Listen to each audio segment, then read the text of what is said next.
Hello दोस्तों, I am Vikesh और आपका स्वागत है मेरे यूट्यूब चैनल विके एग्जाम वारियर्स में। दोस्तों, आज हम फिर मैथ के कुछ इम्पोर्टेंट क्वेश्चन करेंगे जो कॉम्पिटिटिव एग्जाम के व्यू से काफ़ी महत्वपूर्ण है। तो आप मेरे साथ बने रहें। हाँ दोस्तों, वीडियो को शुरू से अंत तक जरूर देखिएगा। तो चलिए स्टार्ट करते हैं। क्वेश्चन है, एक व्यक्ति अपनी आय का 75% खर्च करता है।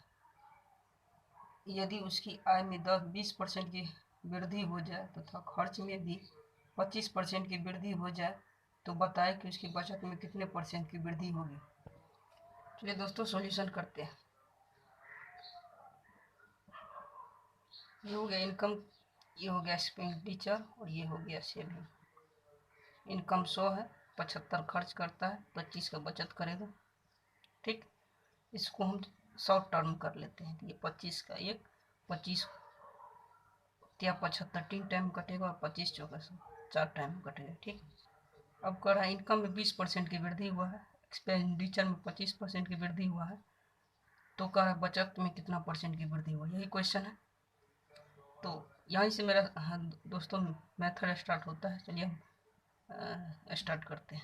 20% इनकम में वृद्धि हुआ, 20 को आधार मांगेंगे प्लस, यहाँ पे देखिए इनकम ज़्यादा वृद्धि एक्सपेंडिचर में हुआ, तो इसलिए इसमें माइनस लगाएंगे। कितना वृद्धि हुआ है? 5 का, लेकिन एक्सपेंडिचर का रेट कितना है? 3 का। ठीक है, 5 या 15 इसमें से घटा देंगे। घटा है क्यों दोस्त, ये याद ध्यान रखिए कि इसका इनकम में 20% वृद्धि हुआ है, लेकिन एक्सपेंडिचर में 25 का वृद्धि हुआ। इनकम से ज़्यादा वृद्धि एक्सपेंडिचर में हो गया है, इसलिए जो हम माइनस किए हैं ये याद रखिएगा। और निकालना है सेविंग का बचत, तो सेविंग का रेशियो ये है, तो 1 से भाग दे देंगे। तो यहाँ पर आपका 5 बटे घटाएं 5/1 यानी 5% जो है उसका वृद्धि हो जाएगा एक्सपेंडिचर, उसका वृद्धि हो जाएगा सेविंग में। ठीक, ठीक है दोस्तों, यही आंसर हो जाएगा आपका।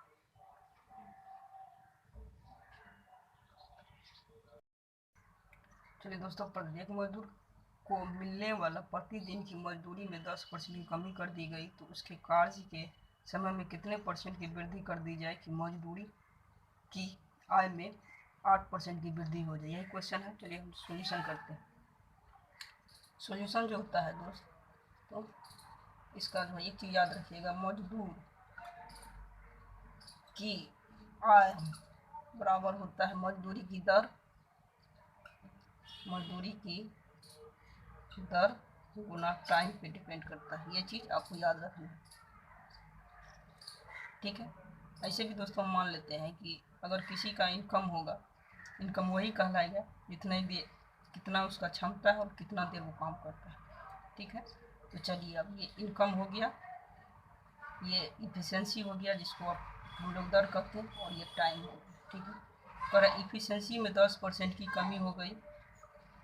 ठीक है, तो कह रहा है टाइम में कितना परसेंट की वृद्धि होगा, टाइम में कितना परसेंट की वृद्धि होगा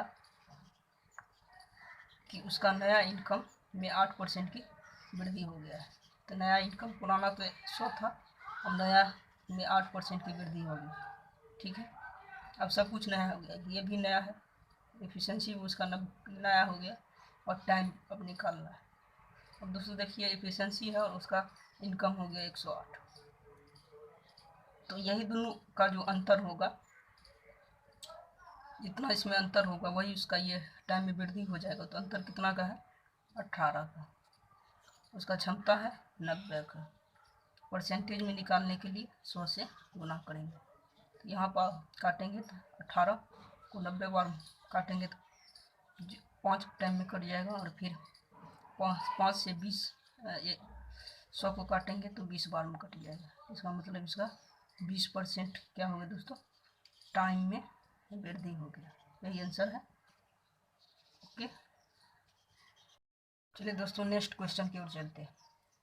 तो अगला क्वेश्चन है, एक व्यक्ति एक घड़ी 1600 रुपया में खरीदी, इस घड़ी को बेचने पर उसे विक्रय मूल्य का 20% मिलता है, तो घड़ी का विक्रय मूल्य क्या है, यही क्वेश्चन है। तो चलिए सॉल्यूशन करते हैं।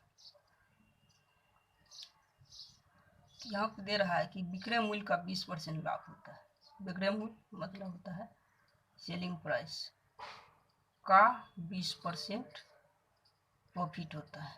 दोस्तों परसेंटेज के सवाल में दोस्तों तीन चीज महत्वपूर्ण रखा जाता है। 3 शब्द होता है, एक होता है पर, एक होता है सी और एक होता है का।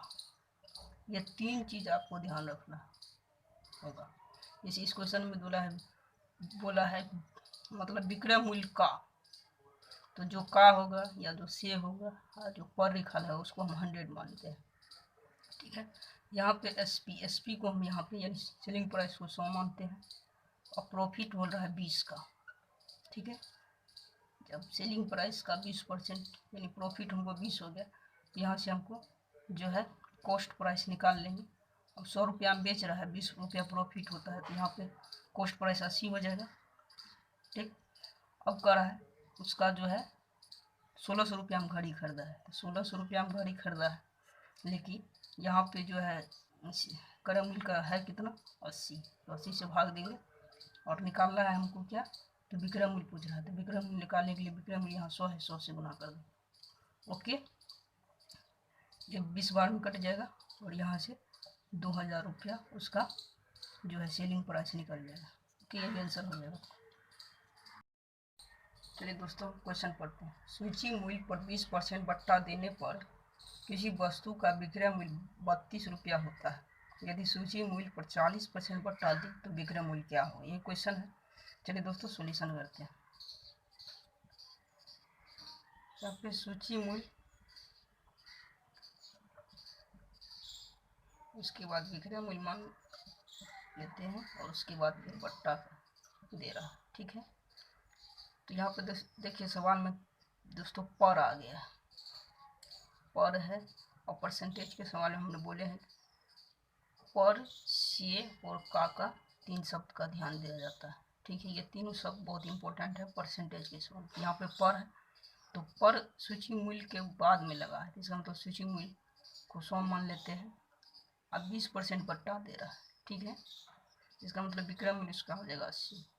ठीक, अब 80 विक्रय मूल्य है, लेकिन उसका रुपया में विक्रय मूल्य 32 दे दिया और यहाँ पे 80 है, तो विक्रय मूल्य का तुलना विक्रय मूल्य से कर देंगे। ठीक है, और हमको स्विचिंग मूल्य निकालना है तो 100 से गुना कर देते हैं। यहाँ पे दोस्तों काटेंगे तो 8 से 32 4 टाइम में कटेगा, 0 से 0 कटेगा। यहाँ पे हमको स्विचिंग मूल्य 40 रुपया निकलेगा। ठीक है, फिर कह रहा है क्वेश्चन में कि अगेन जो है स्विचिंग मूल्य पर जो है 40% का बट्टा देता है।